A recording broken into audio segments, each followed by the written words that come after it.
afternoon, and thank you for joining us here again for another WDIO News special report today. We were just on the air about 30 minutes ago with an update from Incident Command about the Camp House fire, which has now grown to over 11,000 acres with zero containment. At this moment, we are awaiting further updates from Governor Tim Walz and other state officials. Now, there are 3 fires burning. Of them, the Camp House fire is the largest. As I mentioned, now over 11,000 acres in size and nearly 12,000. Just yesterday afternoon, this fire was only at about 1,200 acres. That's about 10,000 acres growth in the past 24 hours. Multiple structures have been destroyed. Crews are fighting from the air, as you see here, also on the ground, and some evacuation orders do remain in place. Highway 44 between Indian Creek Road and Brimson Road are closed to all traffic until further notice. That is just north of Hugo's Bar. A temporary incident command center has been established at the Two Harbors fire station. There are currently 80 responders from federal, state, municipal, and other local services, 32 engines, 6 dozers currently in use. Incident Commander Trainee Ryan Williams touched moments ago on the challenges that crews are facing out there. We were experiencing short group torching, very short crown runs, but primarily the biggest issue we were experiencing was spot fires. There's a heavy dead component due to bugworm, so there's a lot of receptive fuels everywhere. Couple that with the challenging winds, as you feel right here today, the lake effect has been influencing the fire, causing issues for firefighters with containment as they do their best to suppress the fire and, again, prioritize point protection.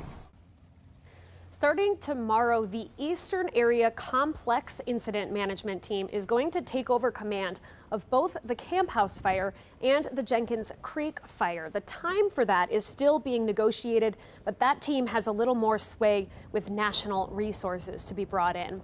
Now let's look at the Jenkins Creek fire. Latest reports say this one has grown to 6,800 acres with zero containment. Just this morning, the Skybo area was put under evacuation. Renee Pasal is actually standing by there. We will check in live with her in a bit after this update from state officials. The last update says that areas at risk from the Jenkins Creek fire are the Skybo community, the Skybo Mill, and the Canadian National Railroad line. Yesterday afternoon, the Cadotte Lake Campground was evacuated as a precaution from this fire. It started west of Jenkins Creek and is burning land about 15 miles southeast of Hoyt Lakes. Authorities are investigating the cause here. We do know at least one structure has been destroyed in relation to the Jenkins Creek fire. This one went north yesterday. It jumped to the St. Louis River as well as a road and continues to burn 0% containment. The third fire that we are tracking is the Munger Shaw fire. We'll have updates on you or for you with that one soon. But in the meantime, we want to go to this press conference with Minnesota Governor Tim Walz and other state officials with their update. Good afternoon, everyone. My name is Bob Jacobson. I'm the Commissioner of Public Safety, and thank you all for being here today. We're going to have several speakers here today to cover some of the details of the fires that have been going on in northeastern Minnesota. But first of all, I just want to say, number one, certainly our thoughts go out to all those who have been impacted by the fires, those who have been displaced. It certainly has been a traumatic and difficult time, I know, for many of those who are living in those areas impacted by the fires. I also want to go on record just to thank our first responders who are out there working in really difficult conditions, who are out there trying to fight these fires and to make sure that they're taking care of our communities each and every day, and especially during this really difficult time. Our first responders are out there. Again, their first consideration is life safety, so everything they're doing, first priority is life safety. Second priority is certainly property and saving property. And a reminder that as they're working through the life safety and then property, we know that people want to get back into those areas, but please heed our warnings. Pay attention to what we're asking people to do, which is to stay out of those areas until it's cleared. I know our first responders want to be able to get people back into their homes as quickly as possible, but again, please be patient. Safety is the #1 consideration for us. And so with that, I'm going to go ahead and turn it over to our governor, Tim Walz.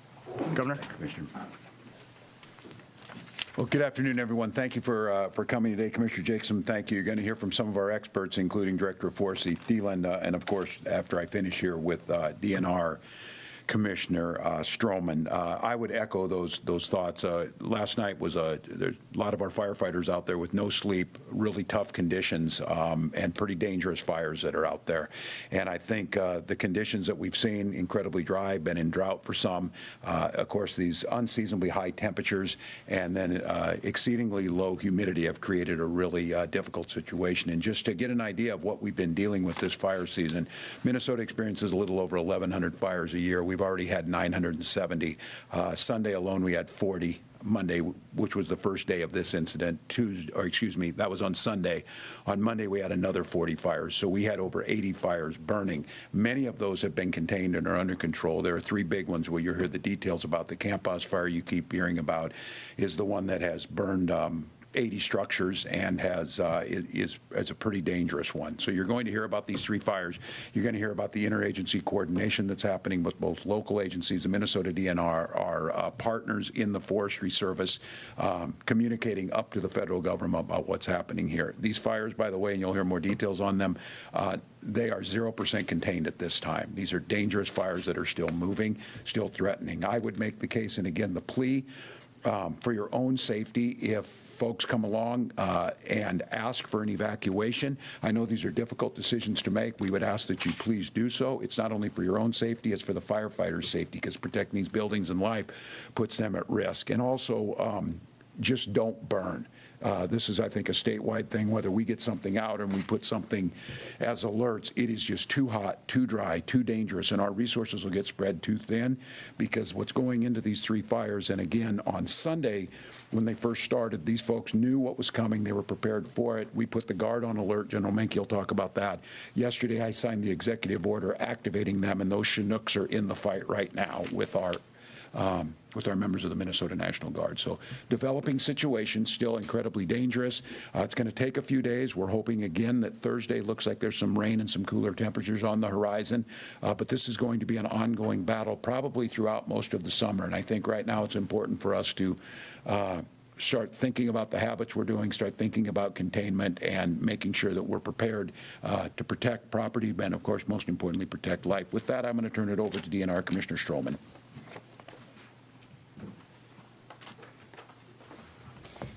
Thank you, Governor. And as you noted, Minnesota is experiencing a very rapidly changing early wildfire season. Our fire danger conditions have been very high during many periods this spring, and they have been in extreme conditions since May 11th.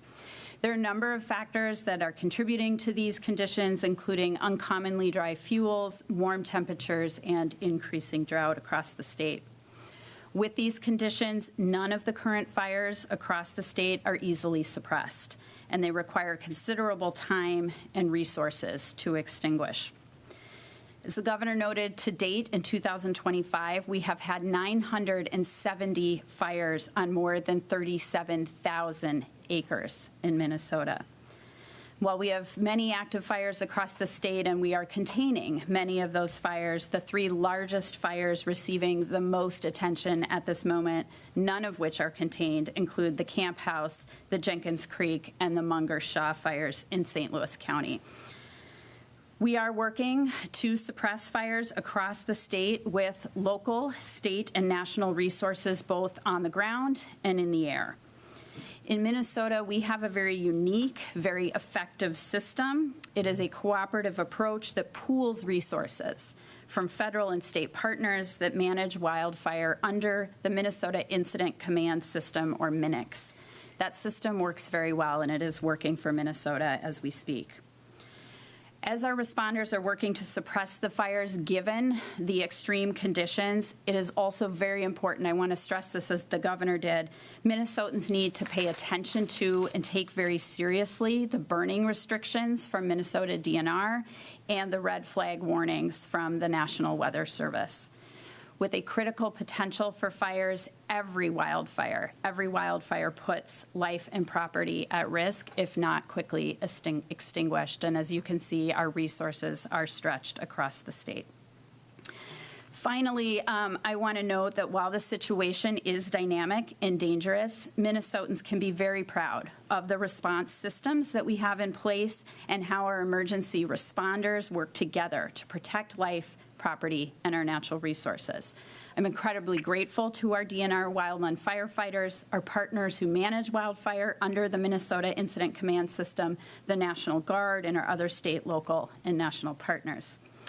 Now, for some of the more specific details on the three wildfires, on those three wildfires, I want to introduce Patty Thielen. She is the director of the Forestry Division at Minnesota DNR. Thank you, Commissioner. Good afternoon. As both the governor and the commissioner mentioned, these have been a challenging several days. I've worked for DNR Forestry for nearly 30 years, and the weather the last few days is just really unprecedented. Really low humidity, high winds that has allowed fires to spread really quickly. I want to point out that we've been successful. Our firefighters have been successful at keeping well over 70 fires very small and getting them put out quickly. There's a few fires that grew very quickly and are a little more challenging. The Camp House fire was the first of these. It was first reported Sunday afternoon, just north of Brimson, Minnesota, which is northwest of Duluth. Currently, it's about 11,780 acres. You're going to hear changing numbers all the time because it's constantly evolving.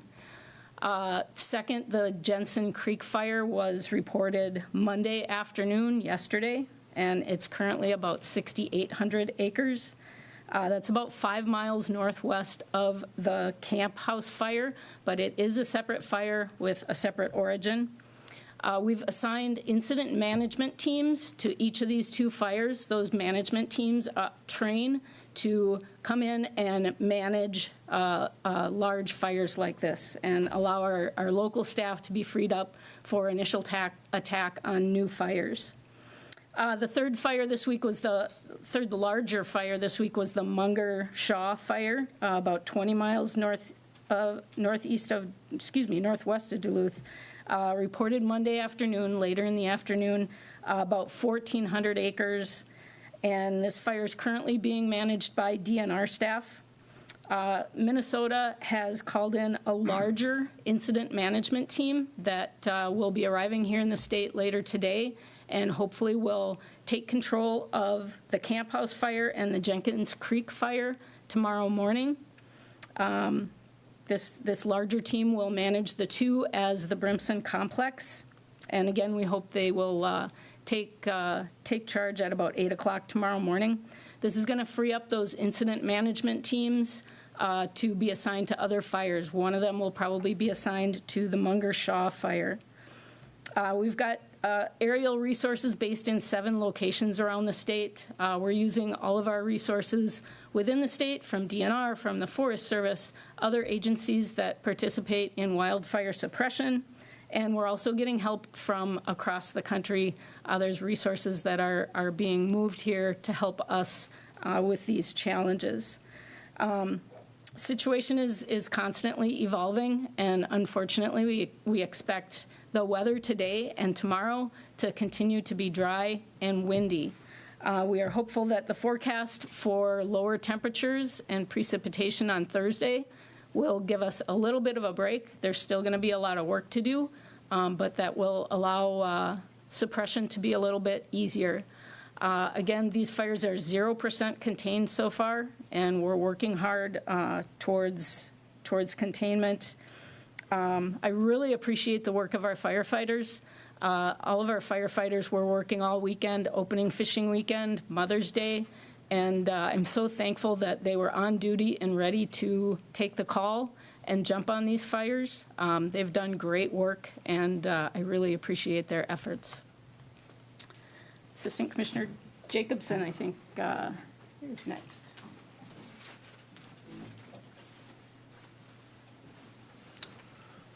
Hi, good afternoon, everyone. My name is John Cunningham. I'm the Assistant Commissioner of Emergency Services for the Minnesota Department of Public Safety.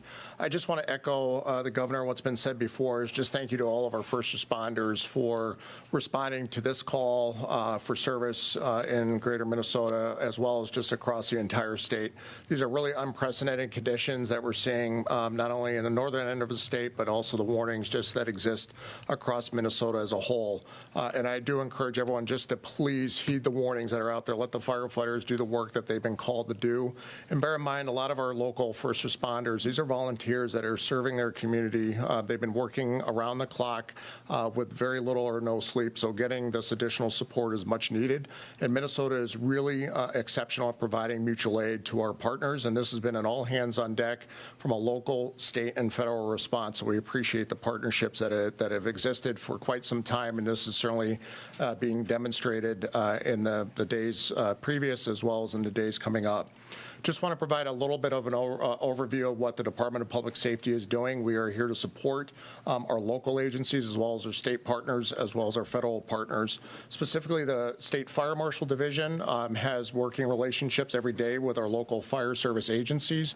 They are embedded not only with the Minnesota Interagency Fire Center, but also assisting on the ground with staging manager support, and those are fire service leaders that came from the fire service that have this experience to help with staging and deploy resources to assist with protecting structures that might be threatened.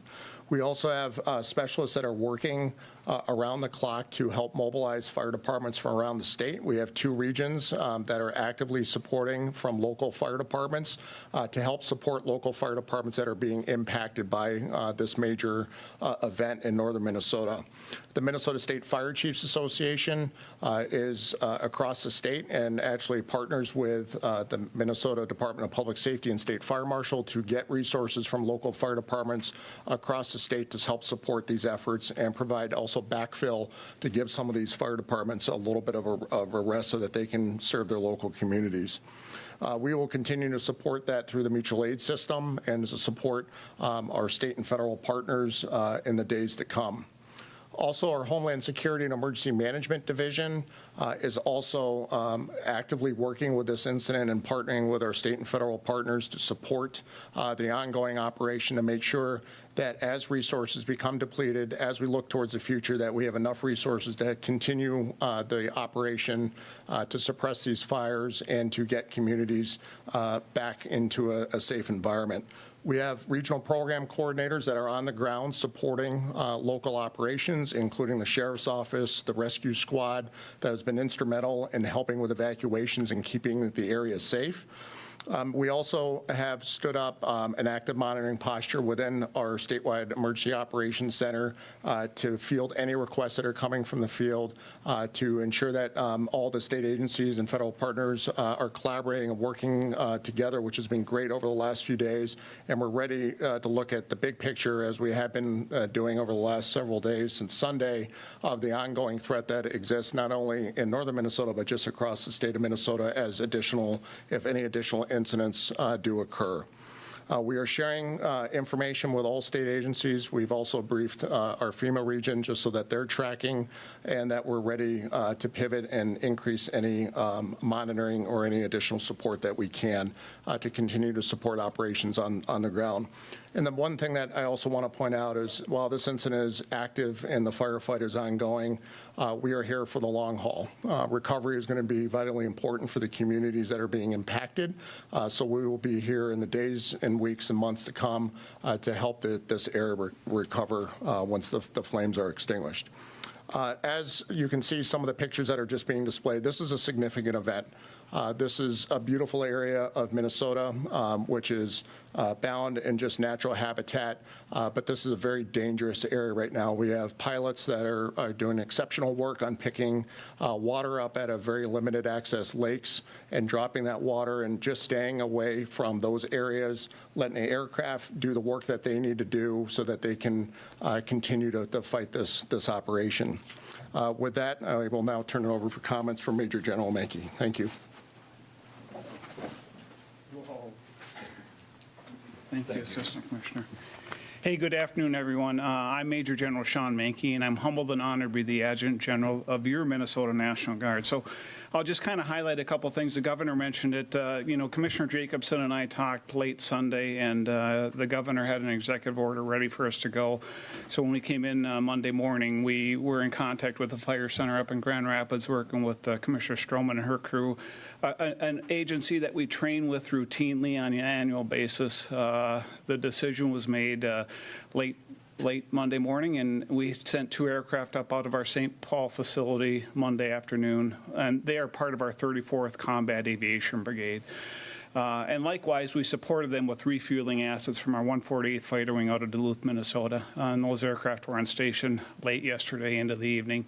And then this morning, we sent another 2 additional aircraft up there out of our St. Cloud Army Aviation Support Facility, one Chinook and one Blackhawk. And the one Blackhawk is equipped with external hoist capability in case it's needed, God forbid, in an emergency or something like that. But, we are ready because of the training that I said we do with our DNR. Our motto, always ready, always there, I think is relevant in this case. And I'm extremely proud of the partnership that we have with our DNR and our national partners to combat this type of disaster when it happens in a state, and proud of our soldiers and airmen who support us each and every day. We live here, we serve here, and we work here, and we'll continue to do what we can to support this effort and be ready for what's next. With that, I think I'll turn it over to the governor and the team for any questions if there are any. Thanks, General. Yes, sir. Appreciate it.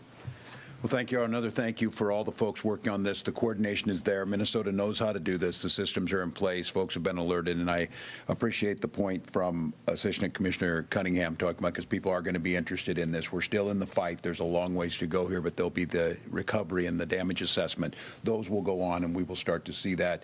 Contact, as you heard, has already been made with FEMA, and my team, before I came over here, contact with the Trump administration to let them know this is an ongoing developing situation that will take some time, and we'll see when it's all over and the assessments come in if we're going to need some of that federal assistance. But with that, any of us would take some questions. Yes. Danny Spiewak, Carolyn. Can someone just, whether it's you or anybody up on the panel, just explain the scale of this? Historically, what does this look like? I might let you. More fire experience. Overall, what's the scale of this? It's hard to say because the fires continue to grow. But as of this morning, I think we have had over 37,000 acres of fires, and in an average year, give me a moment here.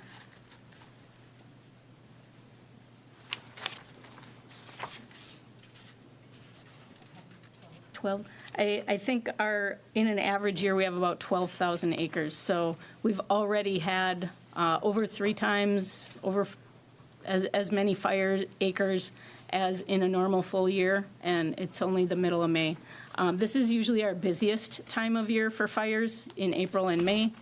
So it's not an unusual season, but it's been a really tough year.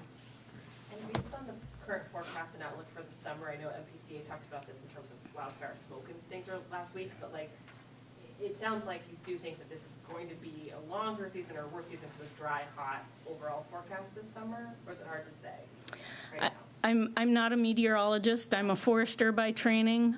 So, we're hearing some predictions for the summer. It could be challenging. Quinn Gorham, KPPC, Northern News Now, KUIC. I am wondering if either you, Director, or Commissioner Stroman could talk a little bit about how this springtime kind of fire outbreak we're seeing compares to years past. I mean, is it typical to see this kind of fire in the spring? I mean, this is something that I feel like usually comes in late summer. In Minnesota, our typical fire season begins as soon as the snow melts. We've got a lot of dead, dry fuels out there before things green up. So from when the snow melts until green up is our normal fire season. We sometimes have a second fire season in the fall. Sometimes there's not much.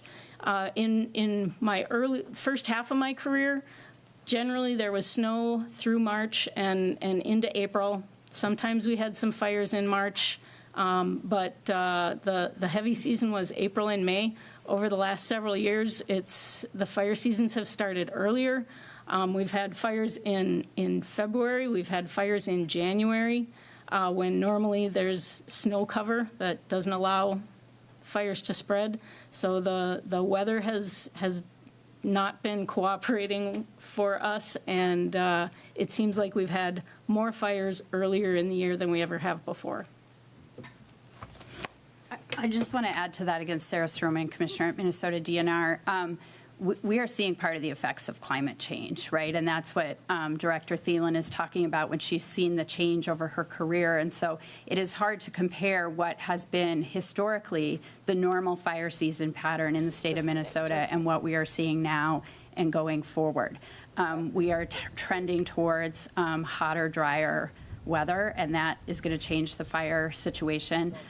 We are tending towards more extreme precipitation events. So, we had a lot of rain recently here in Minnesota, and then it suddenly got very dry, right? It is not evenly spread. And so that also changes the nature of the fire season. And so I just think it's important to remember that what we have historically seen in a fire season is changing, and that is something that Director Thielen and her fire team and our interagency system across Minnesota is thinking about, is how do we prepare in different ways to address what is a changed environment.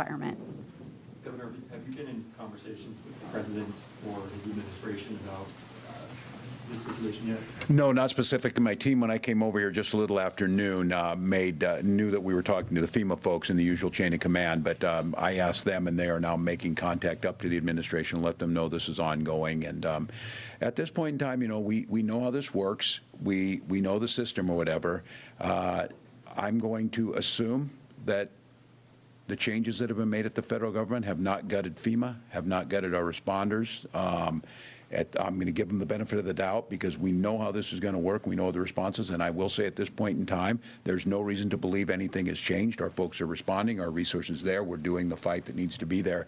But I do want them to make sure that asked it to raise it up to that level to know that this one, I think, is going to, when you hear 80 structures burned in the first day, that's pretty challenging. That's going to add up very quickly.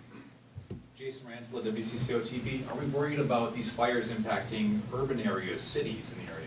Yeah, I will maybe let the experts talk about that. I think that's the concern, that it's dry everywhere. I'll re-stress that, careful around fires in general, but I'll let folks talk about that a little bit.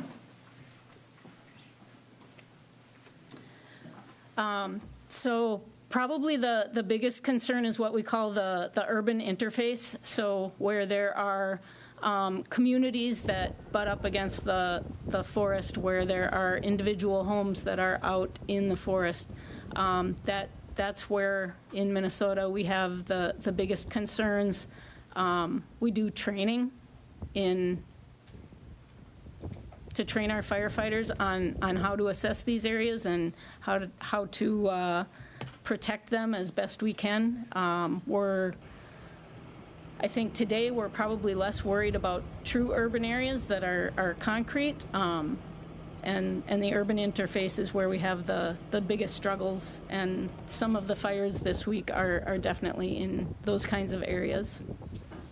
Great question, though. I appreciate that one because I think all of us are still Los Angeles and the things that happened, and I think keeping an eye on that. So I appreciate the question. And these smaller communities and folks' houses losing their houses, they're pretty traumatic. I think, again, stressing our condolences to folks out there who are picking up now with nothing as their homes were burned. And I believe 40 of those buildings that were burned were residents and have been reported. To kind of bounce off that question, do we have a pretty good idea of the direction the winds are going right now? Are those changing? Is that a dynamic that we're able to track, or is that kind of an unpredictable factor in this?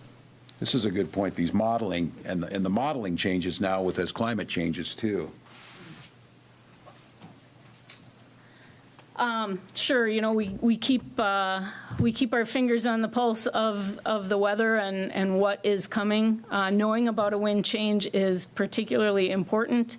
Some of these fires are long. They were spread from wind blowing in one direction, and if the wind suddenly changes 90 degrees, then you've got a long fire that can spread in another direction. It's something that we track closely so that we can fine-tune our suppression efforts and try to get containment as quickly as possible. I have a question here from NPR. Hi, Erica Zurich, NPR News. Can you elaborate more on what help Minnesota is getting from other states? I don't have a detailed list with me, although I know we've gotten some aerial resources, some planes from Wisconsin and I believe Michigan. We've gotten some ground resources in engines from Wisconsin and North Dakota and Ontario. And now I believe we've got about a 20-person crew coming in from Colorado. I think there's another crew on its way as well. I'm not sure from where.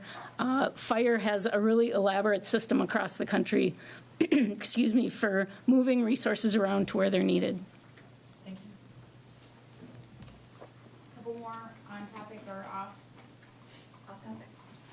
If I would just mention before we take off topic, legislative leaders, because we're spending a lot of time together, we're briefed this morning. They're staying in and being briefed through this entire process too. With that, any off? Just an update on, we're hearing you're closer today than Yeah. yesterday. Are you going to have targets today? And what are the prospects at this point of, even if you get a deal today, needing a special session? Yeah, we talked about that, and I know it was on this date. We said yesterday at 5:40 we had pictures from the 2019 session that showed we were able to get done. If you recall that one, things were pretty much wrapped up, but the revisers and the folks getting it done recalled us to come back for a morning to actually cast the votes or whatever. We're probably getting pretty close to that. I can say that it has been very productive. It's moving. I will still say the tone. All right, well, as the governor gets into some updates about the legislative session, which is coming to an end shortly in Minnesota, we're just going to recap some of the finer points of what we just heard from state officials in that press conference that started just before 12:30. So if you're just joining us, here is some of the things that were covered. Number one, state officials are encouraging people, just don't burn. Don't have the backyard bonfires. Don't burn your brush piles right now because the fire risk is so high across the state. They also emphasized just how active of a fire season this has been so far. Typically, April and May are the busiest fire months. They expect to have about 1,110 fires a year. Already, they have seen 970. We've almost reached that year-long threshold. They do expect containment of all three of these largest active fires around the state to definitely take a few days. DNR Commissioner Sarah Strumman pointed to climate change and the unprecedented conditions that they're seeing right now for this fire season. So take those burning restrictions seriously. We also heard our first more specific details from the Minnesota National Guard, which is also assisting in the response, that they were ready to go starting on Sunday. Sunday is when the Camp House fire started. They said 2 aircraft were sent up from St. Paul on Monday. Some of these aircraft are using the 148th Air Base right in Duluth to refuel. They've also sent 2 more aircraft from St. Cloud. One of those is a Chinook. One is a Black Hawk helicopter with hoist capability just in case someone does need to be rescued from this area. The governor also emphasized that they have already elevated this to the federal level. They've been in contact with FEMA and with the White House to let them know what is going on and allow them to start preparing in case we do need some resources here in the meantime.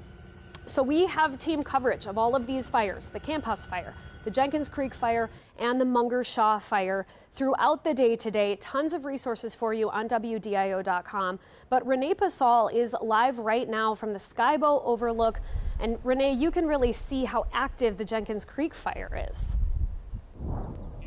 We talk about rapidly changing conditions with the wind and everything, Bailey. I'm telling you, when we set up about a half an hour ago, that plume was not nearly as far as it is now. It just keeps creeping in further and further. And it's kind of hard to estimate from here how many acres that is, but you can only imagine when they do another estimate, it'll just be hundreds and hundreds of more, even in just the 30 minutes that we were here. And the smoke definitely changes. Before we saw some of the black, and now it's whiter. I'm guessing it has to do with some of the fuels that the fire is consuming there based on the different vegetation. We talked about the spruce budworm and some of the dry dead wood that's been been left here and kind of a problem for us. I did do a Zoom with Iron Angel Taxi. He's a taxi service here on the range. He is collecting donations of water and food and other supplies for the firefighters. He'll be in Grand Rapids. He's leaving Grand Rapids shortly, and then he'll be in Hibbing and Virginia later. He just said, you know, I really want to do something to give back, and so he's doing his part, and he said people are already showing up with donations, and he will deliver those to the DNR offices later. So a lot of people are trying to pull together because this is a really a tough situation. Absolutely. And one other thing that you can do to help these firefighters is if you're asked to evacuate. That's not only for your own safety, but for theirs, so that they can dedicate resources to the areas where they are needed the most. Now, obviously, we've heard a lot of conversation about the weather conditions, which is really what is fueling the rapid growth of these fires. 10,000 acres growth of the Camp House fire between yesterday and today. So that's something Justin Lyles has been on top of for the last 48 hours. So Justin, what's the latest with the temperatures, the winds, the humidity, all of that? Well, it's like they have been talking about, you know, it's unprecedented weather conditions that we're seeing for this, because you're really throwing in three of the prime components needed for quickly seeing a wildfire spread. So you're looking at temperatures in the 80s right now. So one, that's the first thing. Really warm, dry conditions, which we already have. We're coming off a winter where we had a lack of moisture. It's been fairly dry spring as well. So you notice the temperatures right now creating a problem along with it. Now, the other thing is relative humidity. Now, one of the things that we're seeing is the humidity is going to continue to decrease as we have more sunshine, but as the winds pick up. Now, the winds are going to pick up as we head into the later half of the afternoon before they start to die down around that 7 to 8 p.m. time frame, which is very similar to what we saw out there yesterday. When you start to see relative humidity, we're going to go, just for simplicity, lower than 30%. That's when you start to see some problems. When you look at that future cast of the future humidity, notice things still staying below that 30% mark, and even getting a little lower by that 5 p.m. time frame. Now, the problem with this around 3 to 5 p.m., winds right now at the surface are out of the south-southwest. They're going to switch over to the east, which means a lot of the smoke plumes that are moving to the north and east right now are eventually going to start to turn more to the north west, impacting more communities and really starting to impact the air quality for a good portion of Northland, especially as we get into the evening hours between that 7 and 10 p.m. time frame, where a good more, because of that wind shift, is going to impact more populated areas than what we're seeing right now. But overnight tonight, this is going to be the relief that they need. We're going to be seeing a little bit more of the humidity levels increase. Not to mention that the winds are going to die down a little bit as well, but then we are going to see the potential for some showers late Wednesday. Thursday will be our best chance, which we'll get to here in a second. Winds out of the south right now, but if you joined us about an hour and a half ago, winds were about 5 to 10 miles per hour, so they're already increasing. Things are going to spread rather quickly, and the problem with this, though, is now once you head into the evening hours, you're seeing this easterly wind, but still south here. But this will change over by later on this evening, around that 7 p.m. time frame, still about a 10 to 20 mile per hour wind, with gusts that could get up to around 25, maybe 30 at times. But it's going to shift everything more towards the north and west when we start to see this unfold heading into the overnight hours and into early tomorrow morning. But again, it's that evening time frame tonight where they'll have the best chance of really seeing being able to battle those fires with very little wind and the relative humidity increasing. Now, one of the spots of concern, this is Sheridan Avenue in Ely. Right now, things are pretty clear. As you can see, things moving rather smoothly. But one thing that we're going to be seeing is if you look way in the background here, you can kind of see a little bit of that haze from that wildfire smoke. It probably smells in Ely right now. But what we're going to see here in the next 2, 3, 4 hours is this is going to overtake the city, and we're going to see some poor visibilities, and the air quality is going to be worse in Ely as well, particularly around that, I would say, 4, 5 p.m. time frame. So we'll keep an eye on that. So when you're looking at the smoke tracker and you see a lot of this smoke right now currently moving to the north, as I mentioned, that 4 to 5 p.m. time frame, Notice the amount and the width that comes into play when you're looking at how wide this smoke really is. It will impact Tower, Embarrass, Hoyt Lakes, likely Biwabik areas, maybe Aurora. But we also got to watch this one near the Munger Shaw area, because once the wind shifts, we're going to see this one start to take more over Hibbing, Eveleth, Gilbert, all the way up toward Cook. So you're not seeing a whole lot of it now, but look what happens when we get toward the evening hours in Virginia. Notice how thick this smoke is going to be. Hoyt Lakes, you are one of the areas, you know, just be vigilant. Listen to your emergency managers. You might have to deal with some smoke problems. Stay inside. Try not to be outside, because if you suffer from, say, asthma, any heart disease, lung disease, or anything that could create some breathing problems, older adults, maybe even children, you're probably going to have some problems later on this late afternoon into the evening in these areas. And again, to see this map, you can get it on our website, wdio.com, or you can get it on our Facebook page to see what happens. But notice as we head into that 9-10 p.m. time frame, Biwabik, Hoyt Lakes, Tower, this is all toward Brimson.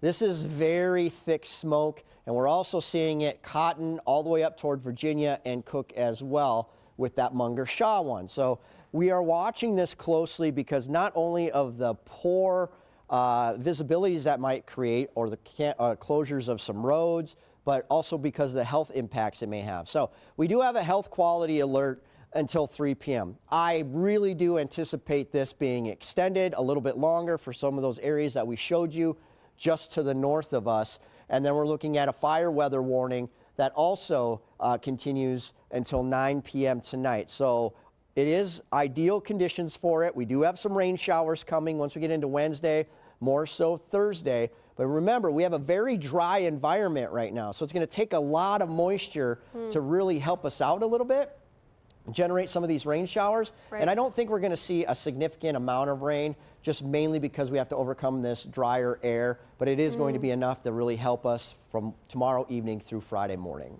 I think any rain would be appreciated Yes, right now. it would so be. we'll be looking forward to that.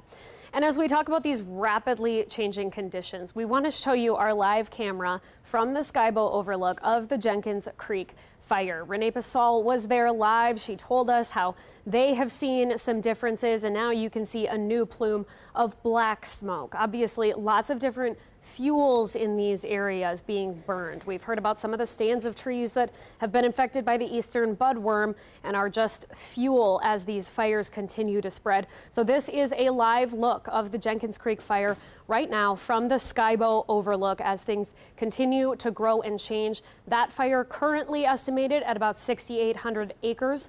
Of course, those conditions change rapidly. This is the area, or this is the fire that is threatening the Skybow community, the Skybow Mill, and the Canadian National Railroad line. Again, if you're not signed up for the Northland Alert, if you're in St. Louis County, that is a great resource. You will get text messages, emails, and updates about any emergency situations that are happening. You can sign up for that. There are also resources on Facebook, the WDIO Facebook page. We are working to stay on top of all of this. WDIO.com will be updated throughout the day, so will our social media platforms. We are dedicated to being your place to go for new information with these fires. We will also see you back here for a special edition of The Lift at 4:30, focusing on these fires.